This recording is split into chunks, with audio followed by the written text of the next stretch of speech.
Assalamualaikum warahmatullahi wabarakatuh. Waalaikumsalam warahmatullahi wabarakatuh. Ya, selamat siang pada adik-adik mahasiswa yang saya hormati ya. Terima kasih atas kesediaan dan tetap semangatnya. Jadi kita untuk pertemuan 14 ini akan masuk mengenai perkuliahan dengan pembahasan komunikasi berbasis teknologi informasi. Tetapi sebelumnya kita harus melakukan pendahuluan, yaitu berdoa untuk semua sesuai dengan keyakinan masing-masing. Baik, berdoa dimulai. Berdoa selesai. Oke, baik. Saya mulai ya untuk perkuliahan pertama.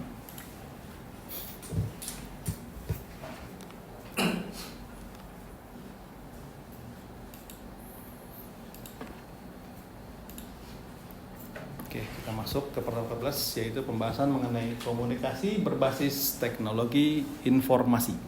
Ya, ini merupakan pendahuluan ya, di mana kemajuan teknologi merupakan bagian penting dalam perkembangan komunikasi di suatu daerah.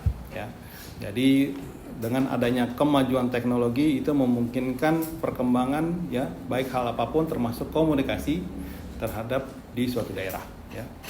Nah, pendahuluan yang kedua yaitu dengan adanya kemajuan teknologi, aplikasi internet salah satunya yaitu dapat diaplikasikan di berbagai bidang kehidupan manusia.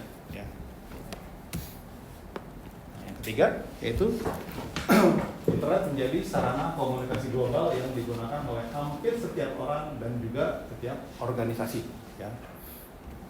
Nah, yang keempat yaitu dengan adanya internet yaitu memungkinkan setiap orang ya, setiap organisasi dapat berbagi informasi walaupun jaraknya yang terpaut jauh. Ya. Nah, ini juga merupakan pendahuluan di mana komunikasi dilakukan oleh organisasi yang berbasis jaringan nirkabel ya, karena pembahasan kita untuk jaringan teknologi informasi ya.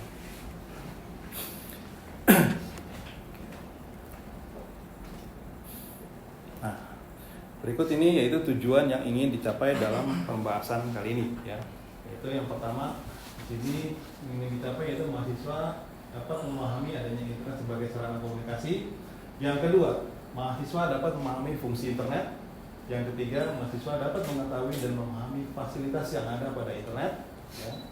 Yang keempat yaitu mahasiswa dapat memahami inovasi dalam teknologi informasi dan penggunaan dari media informasi.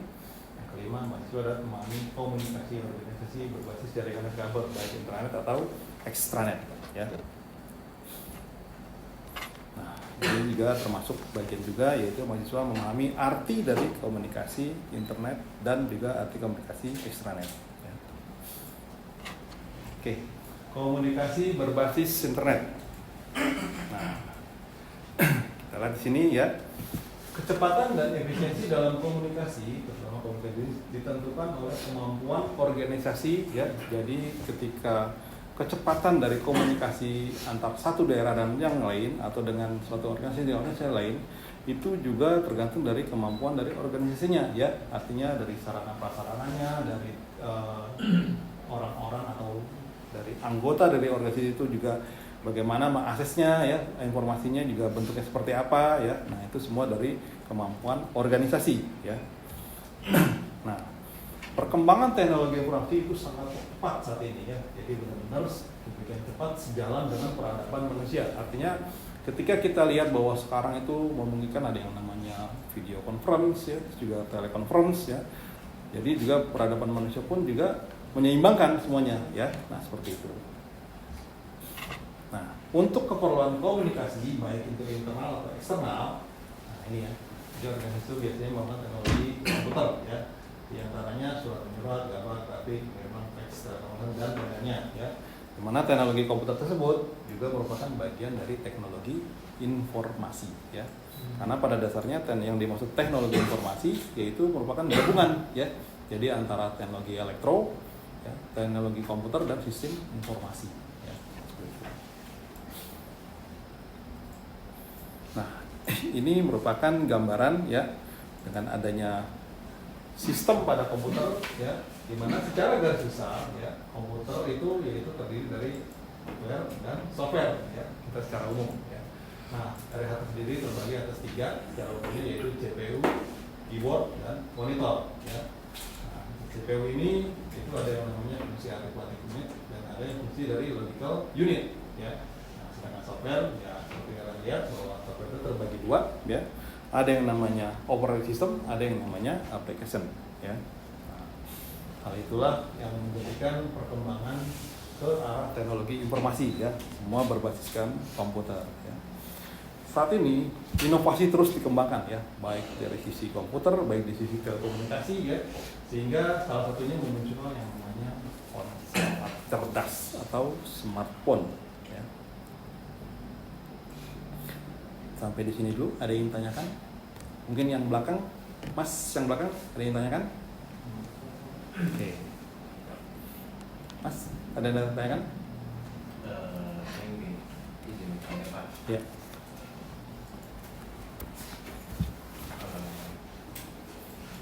Silakan. Ya. Apa fungsi CPU dalam sistem komputer?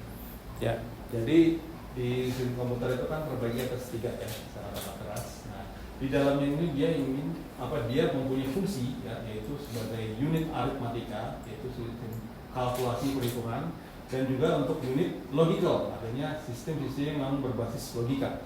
Jadi dia memproses unit-unit yang berbasis logika, dan ini sistem yang memproses berbasis aritmatika atau kalkulasi perhitungan. Nah, kita masuk ke pembahasan subnya, yaitu komunikasi intranet. Kita masuk ke komunikasi intranet, ya. Jadi intranet itu merupakan jaringan privat, ya, atau internal dalam suatu organisasi, ya. Itu bisa sekolah atau institusi, ya.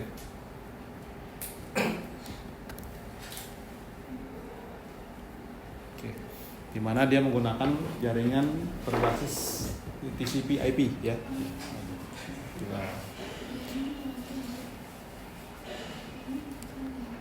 Ya. Nah, kegunaannya yaitu untuk berbagi internet dan sumber daya, ya. Internet juga sangat berguna untuk komunikasi di internal suatu organisasi, ya, karena dapat memungkinkan pertukaran secara cepat dan efisien. Ya, jadi internet yang sudah kalian ketahui yaitu jaringan privat, ya, dalam suatu organisasi, ya, baik itu sekolah atau institusi yang menggunakan jaringan TCP/IP, ya. Jadi ini protokol internet TCP/IP untuk saling berbagi informasi dan juga sumber daya antar anggota tersebut, ya. Jadi untuk pertukaran informasi, ya, terus juga untuk keperluan pekerjaan, kolaborasi, diskusi dan sebagainya, ya. Itu gunanya yang namanya intranet, ya. Nah, internet juga berguna untuk komunikasi di suatu organisasi karena pertukarannya lebih efisien, ya. Nah, oke. Nah, ada lagi yang namanya extranet. Mungkin kalian udah tahu, Mas mungkin tahu extranet? Jaringan yang menggunakan teknologi internet untuk menghubungkan organisasi dengan mitra bisnis, supplier, atau pelanggan. Ya, terus, ya, Bang. Jadi extranet itu, ya, jaringan yang bukan perusahaan atau organisasi, ya, berbagi sebagian atau full dari jaringan mereka dengan pihak luar atau pihak eksternal, baik itu dengan bisnis, dengan subkon atau vendor, atau juga dengan pelanggan atau klien, ya. Seperti itu. Nah, itulah gunanya extranet, ya, yang merupakan bagian dari teknologi informasi, ya. Nah, ternyata extranet itu juga memiliki kerugian, ya. Apa aja itu kerugiannya, ya?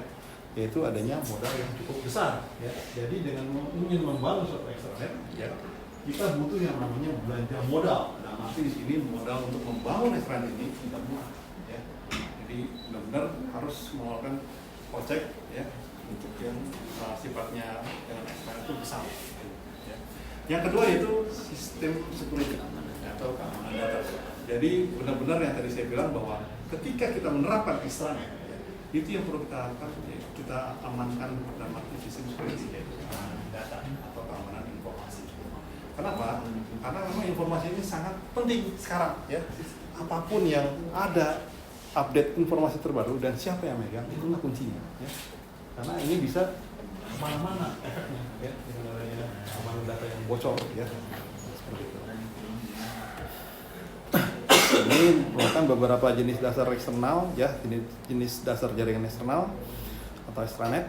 Yang pertama ada yang namanya extranet proyek, ya, ada namanya extranet proyek itu yaitu kita membuat suatu proyek yang proyek ini kolaborasi dengan pihak luar, ya, dari perusahaan. Nah, ada juga yang namanya eksternal logistik, yaitu sistem logistik yang terkait dengan pihak luar, ya. Yang biasanya ini buat supply chain, ya, seperti itu. Nah, ini ada juga yang namanya eksternal integrasi, ya. Jadi sistem yang ada di internal satu perusahaan dan yang lain dibikin satu integrasi, ya, jadi satu. Nah, itu memang nggak mudah, tapi bisa terjadi, ya. Makanya di sini belanja modalnya memang besar, gitu, ya. Jadi juga ada, ya, jenisnya yaitu sebagai pusat informasi karyawan, ya. Dan ada juga yang namanya ekstranet data keuangan. Dalam arti bukan keuangan ini kita bebaskan, maksudnya kita bisa berkolaborasi misalkan dalam hal untuk penagihan, ya, ketika kita berkaitan dengan mitra, ya, atau dengan klien, nah kita perlu yang namanya data keuangan seperti itu. Dan ada juga yang namanya platform pelanggan. Jadi di ekstranet ini juga ada jenis yang namanya platform pelanggan. Ketika kita berkomunikasi dengan pihak luar, ya, kita juga harus memiliki platform, ya, atau satu baseline, ya, jadi satu platform yang sama, yaitu namanya platform pelanggan. Nah, dari sekian untuk pembahasan yang tadi saya paparkan, kira-kira ada yang tanyakan, silakan. Mbak, mungkin, atau ada di mahasiswa yang belakang, mungkin ada yang tanyakan? Nggak ada, oke. Mbak mungkin ada yang tanyakan? Kalau apa kita santai aja, ya, yang mungkin kita nanti dapat untuk materi-materinya, ya. Terima kasih.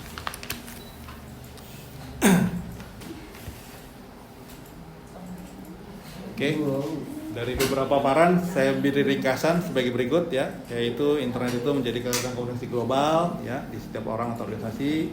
Yang kedua, komputer itu pada dasarnya memiliki bagian yaitu yang namanya hardware dan software, ya. Yang ketiga yaitu adanya fasilitas, ya, yang tersedia di dalam internet itu adanya, ya, dari email, ya, www, telnet, FTP, ya, voicemail, terus juga sistem call management, telekonferensi, video conference dan sebagainya, ya. Nah, jadi itu merupakan fasilitas atau layanan-layanan yang didapat dari adanya jaringan internet, ya. Nah, ini juga suatu ringkasan di mana hal-hal yang timbul dari adanya internet atau hal-hal yang menjadi kekhawatiran atau sisi negatif, ya, dari adanya internet. Yang pertama, adanya penyebaran paham. Tadi saya bilang bahwa dengan adanya internet tidak mungkin nggak terjadi, kemungkinan besar bisa terjadi adanya penyebaran paham-paham yang tidak sesuai atau tidak jelas, ya. Entah itu paham yang sifatnya paham baru atau paham lama yang dimodifikasi, ya, dan sebagainya. Nah, yang kedua, adanya juga pengguna yang di bawah umur bisa mengakses dengan mudah situs-situs yang tidak layak bagi mereka, ya. Nah, itu mungkin kalian pernah melihat situs, ya, tapi ini tidak cocok untuk anak kecil, untuk anak yang masih remaja, ya, ini cocok untuk orang dewasa, gitu, ya, atau mungkin yang tidak layak bagi orang-orang umum. Nah, yang ketiga yaitu pengguna yang bukan semestinya atau bisa dibilang hacker, ya, bisa mengganggu kapanpun, ya, untuk website atau institusi yang menimbulkan kerusakan atau kerugian bagi miliknya. Jadi dengan adanya komunikasi berbasis teknologi informasi, ya, itu benar-benar harus dijaga yang namanya SIM security-nya, ya. Nah, ini penting sekali. Karena mungkin pernah dengar, ya, beberapa kemarin ada kejadian yang BSI dibobol, ya. Terus juga data KPR, pusat data nasional dibobol, ya. Itu berarti kan sudah kelihatan sudah, ya, bahwa sistem security-nya berarti belum diterapkan atau lemah, ya. Makanya itulah yang menjadi kekhawatiran adanya internet, ya, karena memang bisa ke semua hal, ya, efeknya. Nah, ini juga, ya, sistem keamanan pada zaman data atau online bisa mudah dibobol, ya. Nah, ini juga bukan tidak mungkin akan munculnya mereka yang berkaitan dengan tindakan membahayakan, ya, baik itu mungkin situs bullying, situs pembunuhan dan sebagainya, ya. Nah, kita nggak tahu. Contoh mungkin kayak situs-situs yang mungkin pernah dengar, ya, ada pekerja yang dilakukan di Kamboja yang dipotong gitunya, ya, potong organ tubuhnya, itu kan juga nggak pantas dikasih tahu sama anak-anak, ya, atau anak-anak. Kamboja itu, Pak? Iya, makanya, ya, kan itu hanya orang dewasa, jangan sampai ini, ya, bahaya itu, ya. Bahaya. Atau mungkin kalau mungkin movie pernah dengar kali, ya, film yang kemarin tuh yang apa, Final Destination, ya kan, itu juga nggak cocok kan buat anak-anak gitu, ya. Nah, itu kan banyak darah apa segala macam, ya, itu sangat bahaya, bagus, tidak layak, ya. Nah, seperti itu. Nah, ini merupakan beberapa daftar pustaka yang stabil, ya. Jadi dari patokan saya itu mengenai primary growth, ya, mengenai business communication, proses produk. Yang kedua dari Ambar Umar mengenai komunikasi bisnis. Yang ketiga mengenai Hermanto itu Bambang mengenai komunikasi bisnis. Ya. Ini sumber dari materi-materi yang saya sampaikan. Nah, ini ada yang refleksi, ya. Jadi refleksi itu semacam review, ya. Jadi review kita juga perlu tahu bahwa hal apa saja yang sudah terdapat dan belum dipahami dalam materi pelajaran hari ini, ya. Mungkin kalian ada yang baru masuk, mungkin kayak Mas ya. Jadi nggak sempat ikuti dari awal, ya. Tapi mungkin nanti bisa dicek lagi.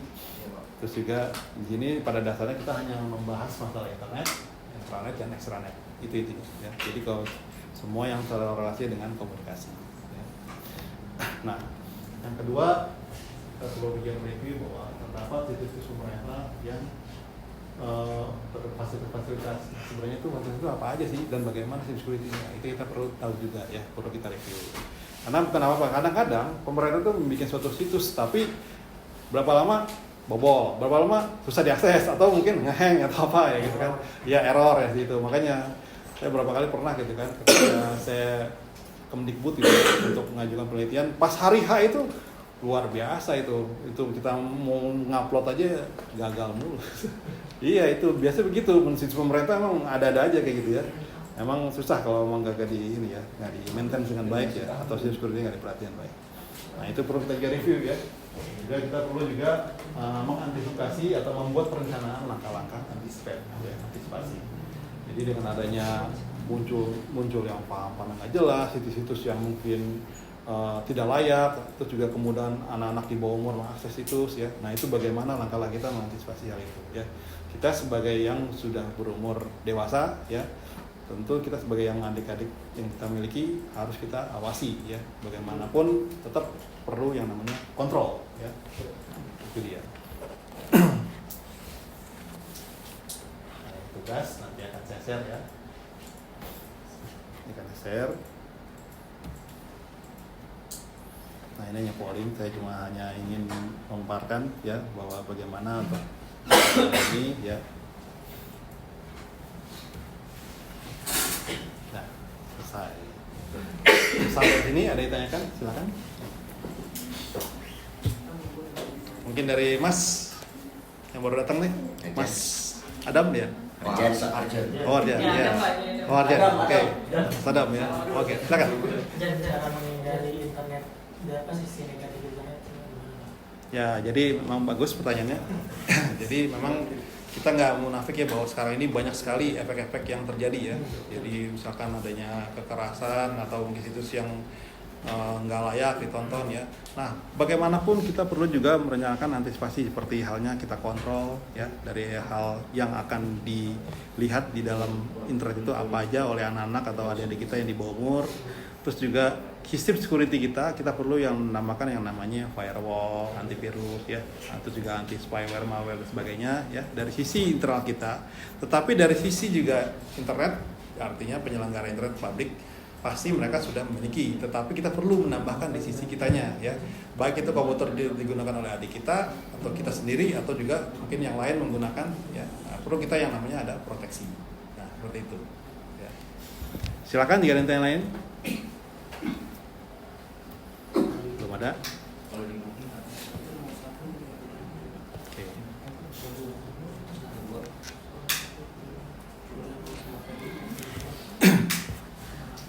Baik, kalau gitu saya akhiri untuk pertemuan kali ini dengan kita mengucapkan Alhamdulillahirabbil alamin. Ya baik, terima kasih atas perhatian. Mohon maaf atas segala kekurangan.